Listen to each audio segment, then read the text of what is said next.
everyone. Today, we're going to talk about elevating connections. I'm going to interview Stacey Sanders.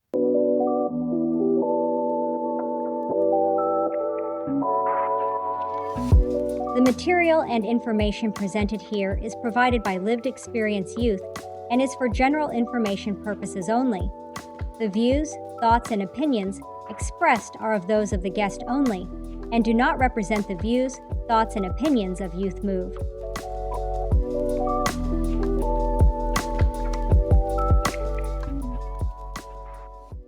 Hello, Stacey. Hi, Savannah. 14 episodes in season 2. That's awesome. Yeah, we've came a long way. This is awesome. I'm excited to be here. Yeah, so can you tell us what is the mission at Elevating Connections? Absolutely. So Elevating Connections was founded in 2015. I'm the founder and the executive director. And we have two purposes. We work to support and reunite siblings that have been separated through the foster care system, which happens a lot. And we also work with youth who've been in or were in foster care or currently in foster care to use their voice through the arts. So we have a whole art voice program that we do. That's called Empowering Youth Expressions. So that's kind of the nutshell of what we do. Yeah, that's great. I bet a lot of people don't realize when kids go through foster care, they'll lose possible siblings that they have where, if for some reason a family gets broken up, they probably do get lost somewhere in the different facilities and programs. So that's good to know. What counties are available for your services at Elevating Connections? So we serve the whole state for some of our programming. We run a summer camp that we'll be back in 2026 for siblings that have been separated. That covers the whole state. The primary focus of our programming right now is from El Paso County all the way through the metro area to Boulder and Larimer counties. So we cover a large area with our different programming. We do sibling connecting events twice a month. Those are activities for the kids to get together and have fun. Just being kids, there's art projects and food and different activities. We do one of those in Colorado Springs almost every month. And then one in the Denver metro area. We try and move it around so that it's easier for people to get to us. Okay. Also, with that question, I guess, where can youth access resources that you provide? Could they just look up the information to get there, or how can they, get in touch with you guys? The best way to do it, if we've got youth under 18, is for care providers to go to our website and look on our calendar page, which will tell all the activities that we have coming up and then a way to register. So everybody that comes to our programming needs to fill out an application. And that should be a care provider or a caseworker or somebody doing that for the youth if they're under 18. And then we reach out and get them set up for programming. So all of it can be done through our website. And there's a contact page on there also where you can just say, contact me. I'd like to know more about this. And then one of us will reach back out pretty quickly. And then sorry, I didn't mean to cut you off. One of the things that's really unique about our programming that I'm very proud of is that nobody ages out of our program. So for those of the listeners out there who know much about the foster care system, you know that at 18 or 21, it's kind of like, hey, you're done now in with the system. So hopefully they've set you up with resources and things like that. But nobody ages out of our programming. So if there's anyone over the age of 18, same thing, go to the website to register for our programs. Yeah, I was just gonna say that's awesome that you're accessible like that, and that there is no age limit. There's a lot of programs with age limits. Yeah. So that's amazing. Yeah. Thank you. I'm proud of that because the trauma and the challenges of being in foster care, that doesn't go away because somebody turns magically 18 or 21. The trauma takes on different forms and the need for support and whatnot changes over the years. That's true for anybody that suffered trauma or have had a hard time in difficult situations. And so everyone needs support, right? And a community. So that's what we're doing. We're creating a community for people who need one and want one. Yeah, people shouldn't like let the age define them as like of them needing help. That just creates another barrier. So I wish Yeah. more programs would do that. So you said like the siblings do like art activities together and there's like art groups that happen. What kind of art activities do the youth do there? So specifically for the sibling groups, there's different art projects like terrariums and painting, and we do things for the holidays where they can make all sorts of holiday decorations or gifts for family and friends. And so those are various activities that we do during the sibling connecting events. And now that we're getting warmer, we'll have art outside in the park probably so they can run around, because who doesn't like to play kickball at the park? And then for the other form of our programming, our youth voice programming, we have a whole variety of workshops that we do. It starts with writing and spoken word, but we can do painting using different paint modality or different types of paint. Music, we've got a series of music workshops happening right now that I'm really excited about. We have how many kids? 10 kids every Saturday for 12 weeks learning some new instruments and having a great time. We're hoping to repeat that. I'm hoping to add dance in down the road. We've done comedy and improv, and we'll add that back into our workshops. So the thing about sharing your story through the arts is just like every single one of us is different and has a different style and different experiences. We need different ways to express ourselves because not everybody likes to write spoken word, do spoken word. And not everybody likes to paint, but they like to draw. So we want to offer a variety of opportunities for young people to share their stories. And then, can I talk about our poetry jam? Yeah. Okay. So I'm super excited. We started a poetry jam in 2018, and we've had one every year since then.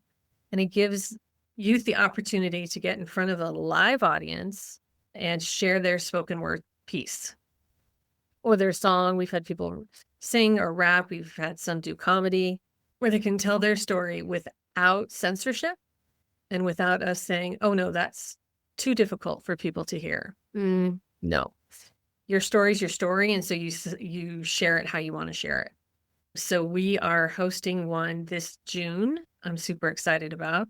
I think it's June 18th. We're still waiting on a venue confirmation, but we'll be listing workshops and things for people to join in and come to the workshops. If they want to perform, they can be at a workshop.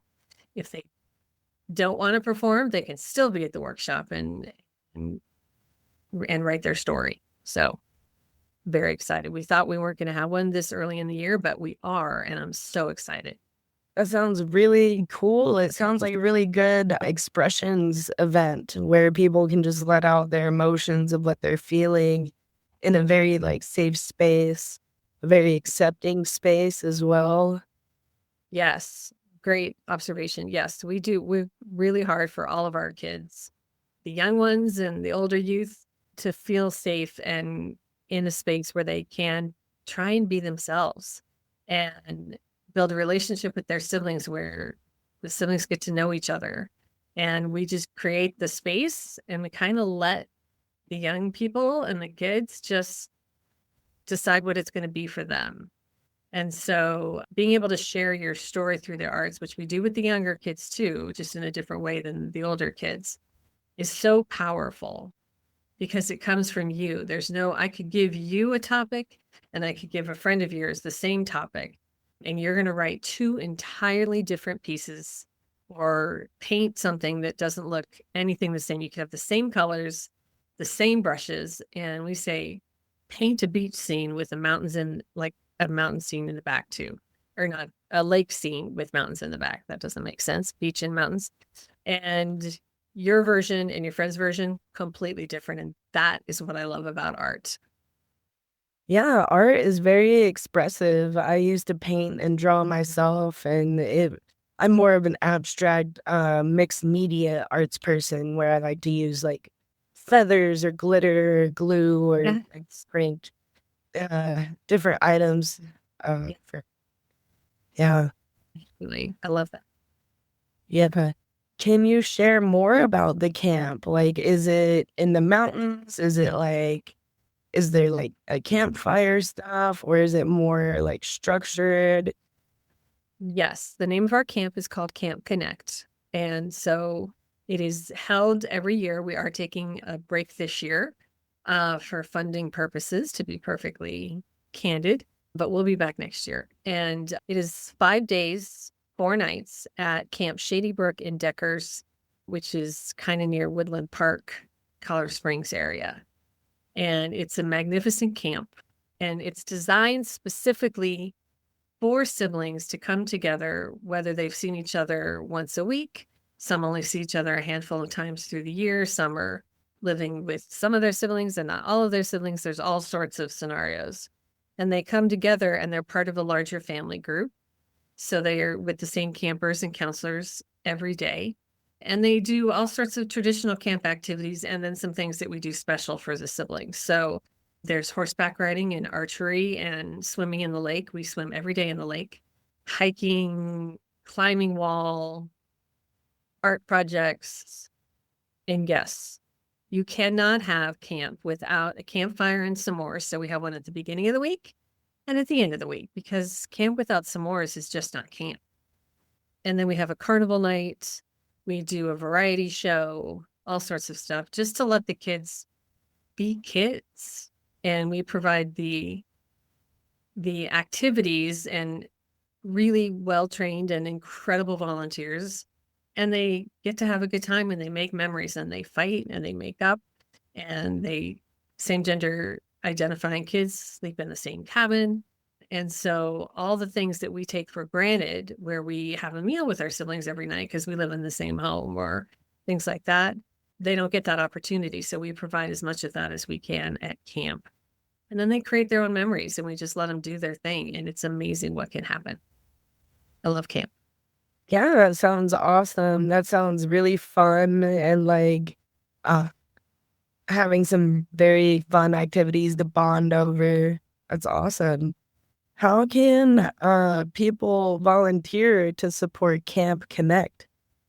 So we need volunteers, not just for camp, since we're taking a break this year, but we need volunteers for our connecting events, for our workshops, for different activities throughout the year. We're hoping to have some bigger sibling connecting events in the summer. I'm hoping for a carnival day, so we shall see.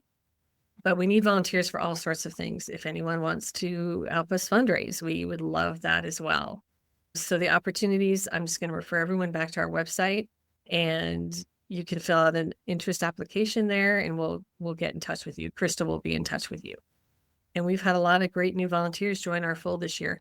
I have to brag on my volunteers because we have a really good core group of people who love our mission, love the youth that we work with, and they come back every year for camp or they do connecting events and camp and they spend time with the kids and the campers and the young adults. And it really makes a difference for consistency for our young people and the youth that we serve to have the same volunteers show up on a regular basis for them. So it's pretty cool. Hopefully you can tell how much I love my work. Yes, yes. I think I can. I can just hear it in your voice and like the wholesomeness that comes from it. Thank you, Savannah. Yeah. Think you already covered this one. The volunteering steps, just go to the website and you guys will be in touch with the people that reach out. Yes, yes. There's a tab on there for volunteering and just fill that out. There's more information about opportunities. Our calendar's there. So it gives you an idea of what we're looking for. And there's some training that you need to do, background checks, things like that. Okay. Well, the next question I have, I'm wondering, how do you guys reconnect siblings that have been like broken up from like traumatic situations or events? Like, how do you reconnect them in a trauma-informed way? That is a great question. I think we need more focus on trauma-informed practices and programs for young people and kids that have suffered trauma. So great question. Thank you for asking me that. The way that we do it, because we have the youth that we work with for small periods of time. So a connecting event for 3 hours, camp is a week long, but that may be the only time we ever see the kids. So we're very cognizant of creating moments and opportunities for the kids just to have fun. We're also very clear with our volunteers and with the staff that we meet the kids where they're at. So some sibling groups will be like pretty bonded and already have a routine down and know how to play with each other and do the things that they want to do. And sometimes kids get triggered and we don't know what triggers them. But the way that we handle that, and it comes from their trauma. So the way we handle that is in the moment is we just try and help them regulate in the moment and get them back to baseline so that they can continue to spend time with their siblings. And then we talk to their care providers and their team and just say, hey, they had a rough day. This is what worked to help calm them down. And we try and give them some tools just in the moment for themselves. We are not a therapeutic camp, but we do have 2 licensed clinical social workers that volunteer their time, one to work with the counselors because it can be challenging, and one to work with the campers. So we have somebody on our administrative team specifically there. If we have a situation with the kids, it's beyond our scope of being able to work with them so that they can get back to being with their siblings.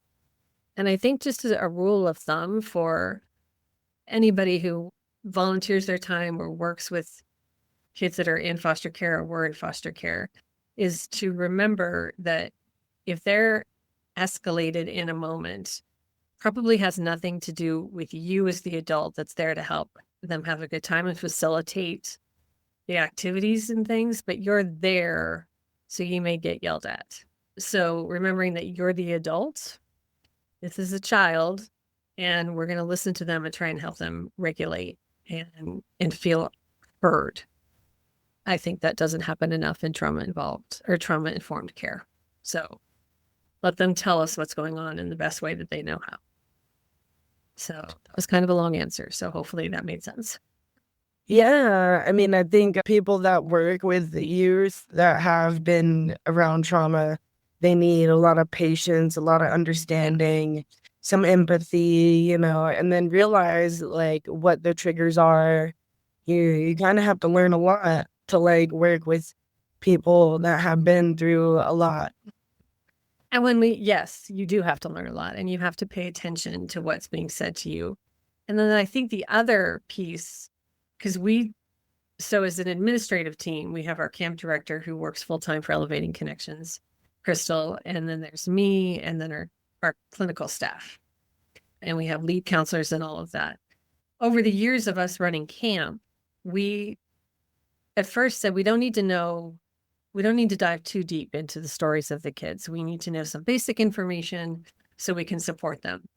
What we discovered is that there's actually more that we need to know, but who needs to know that information? So is key to that. So my admin team, we all have like as much stories we can get and backstory that we can get for the campers. But what we share with the counselors is sometimes they have nightmares or sometimes this might upset them. And this is how you might work with them. We don't share much about their backstory because nobody needs that to have them have a good time.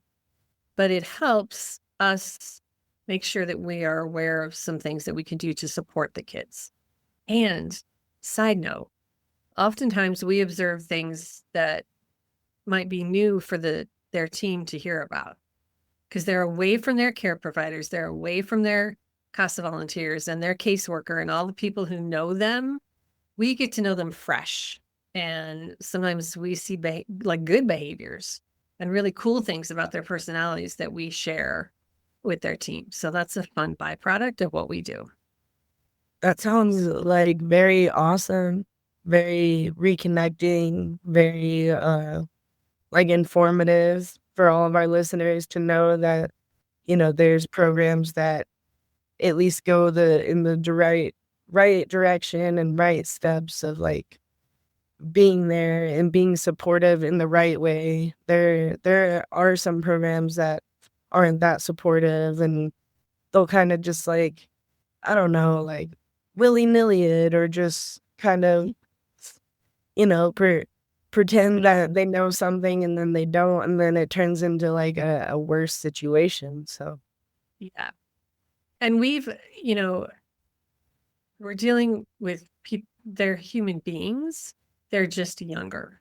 And so we start with the basis of treating them all with respect, with identifying who they are, and they can identify however they identify, and we love and support them. And then, we've had some moments over the years in camps where the trauma is too much or we don't have the right tools, and we do everything we can to avoid it. But sometimes the kids have to go home if they're not safe or things like that. And that's a tough decision to make, but we do try and meet the kids and offer all sorts of resources and support. And sometimes that means calling their foster parents or calling mom and dad, or, calling someone that they trust for us to try and keep them at camp or help them. Sometimes they get homesick for their foster parents or their parents. And so instead of saying to a kid, well, I'm sorry that you're homesick, but go back to your siblings, it will be fine. Sometimes we say, no, let's go call your foster mom. And it's about making sure the kids are heard and feel supported. So, yeah, I would like to ask, do you guys partner with any local resources for like some of those matters, like, or do you partner with other local resources such as like a pottery group for art activities or anything like that? we are very lucky to have lots of great community partners. So, in terms of larger organizations, we work with Foster Source a lot. They're a nonprofit that support the care providers. They're amazing. So we do a lot of partnerships there. The CASA agencies, Court Appointed Special Advocates, Departments of Human Services, other nonprofits that work with this group of young people. We're lucky to have a lot of artists, talented artists who do workshops for us and do different activities for us, which is amazing. I'm sure I'm leaving people out, and that is not intentional, but we have a lot of really great people in our state that want to help out. All my board members are volunteers, and they meet the kids from time to time, but they're kind of behind the scenes helping make things happen. So there's all sorts of folks that come in and help us, Rotary groups, all sorts of stuff. That's good. It sounds like you guys have a lot of community support and strong inner supports that you guys work together as a community instead of like everybody just works separately on different issues. Yes, I'm a big believer, one, as the founder and leader of the organization, that I do not have all the answers. And so bringing in community members and volunteers and people who have other ideas than what mine are is the only way to really serve our community that we're working with. Child welfare is it's pretty common for every group to kind of work in their own path. We're really all working together for the same purpose, is to, if we can get kids home, that would be amazing.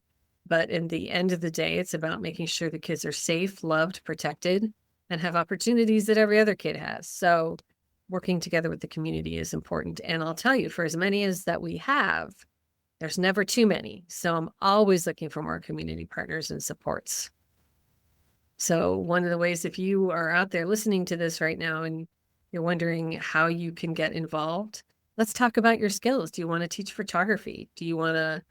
You're good with computers and want to help take some stuff off my desk and my plate and help organize my database, things like that. I would not say no to that. So if here's something you're like, I could really give back to this group, let's talk about it. So I'm open to thinking outside the box for the young people that we serve. Yeah, I agree. Like, it takes a village to raise, a child. I think that's the saying. It is So the same. So good issues, yeah. So with that being said, where does the program Elevating Connections get all the art supplies for all the art activities?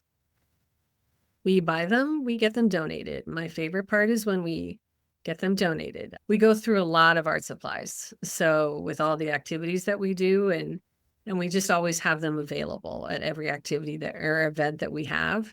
So I'm always happy to give somebody a list. I'm also happy to go shopping with somebody if they want to go to Michael's with me. That would be great. So donations, we always take donations and love. One of the things I love to be able to tell the young people that we serve is that the art supplies or the camp supplies or whatever we have came from their community. That it wasn't just a donation, not just, but that it wasn't a donation that I went, or Crystal and I went out and shopped for. The community went out and got some stuff and put some thought into it and wanted to make sure that they had what they needed to have a great event. Nice. That's cool.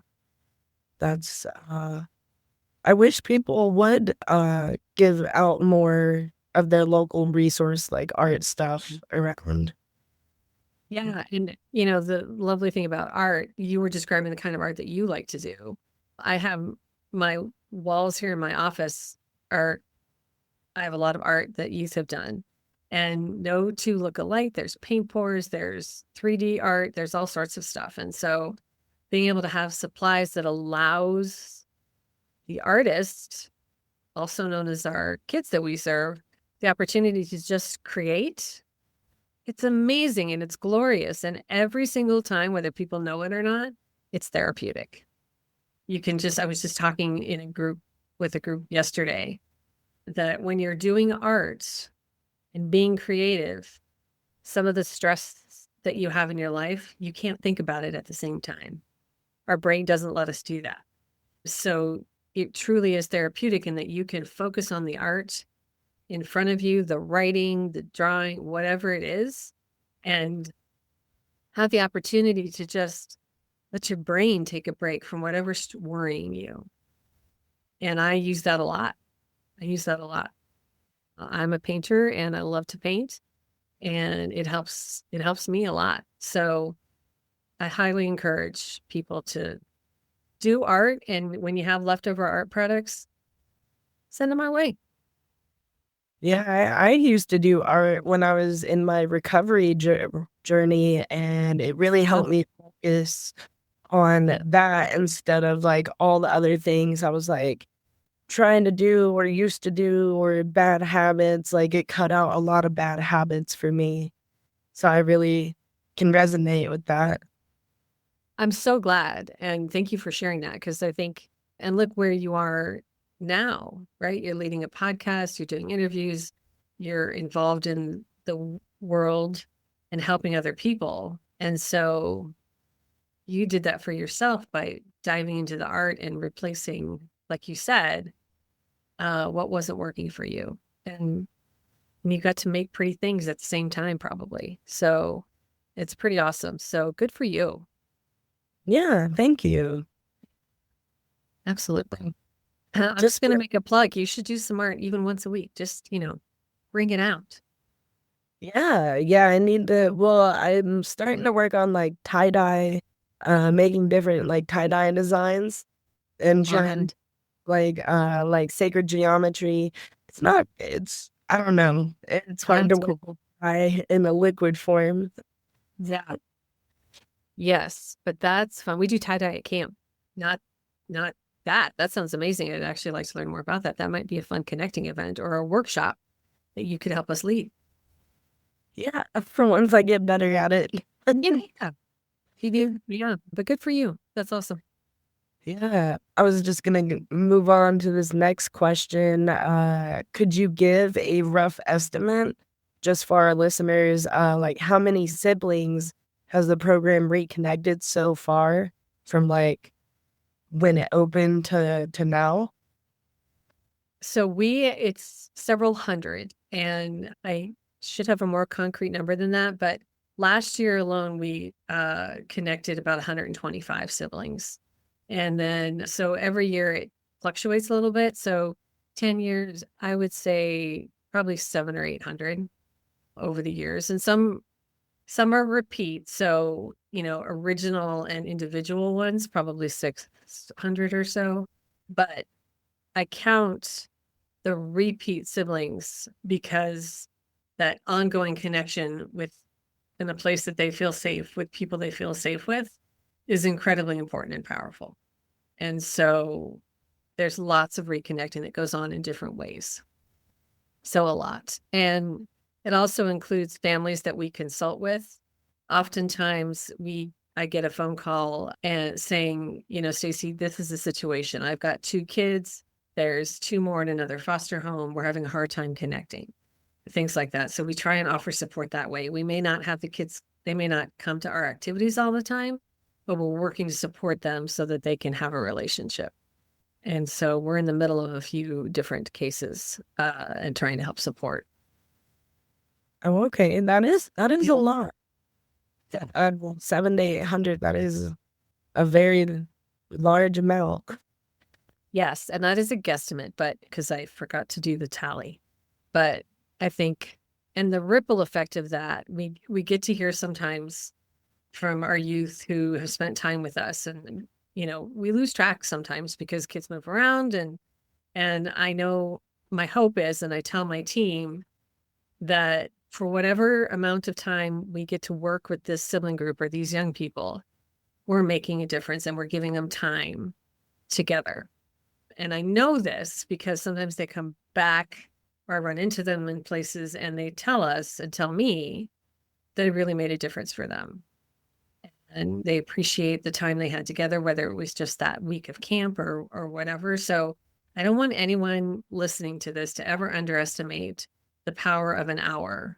If that's what you have to connect with somebody, that's what you have. And that can be very strong and very powerful, just like a whole week can be, or seeing each other every day. So just knowing that you're connecting, I think is really important. The amount of time, it should be every day for siblings growing up together, obviously. But in the system, a really good hour or a few hours can go a long way until the next time. What are upcoming events? And then what is a message that you would like to share with our listeners? So we have have sibling connecting events coming up. There's one in Colorado Springs on April 19th. So that's coming up soon. But if you're in El Paso County and listening to this, let's get hooked up. We'll also be at a resource fair this Saturday, April 12th in El Paso County that Pikes Peak Cost is putting on. So we'll be there to answer questions and talk about our programming. We have our poetry jam coming up, and then we have some more sibling events coming up in June for sure. And then the message is just about youth in foster care and youth in the system overall. The kids we work with and the young people and the youth that we work with, one of the myths is that kids in foster care have done something to put themselves in foster care, and they haven't. So the young people that we work with are amazing and deserve the same time, love, attention as any kid.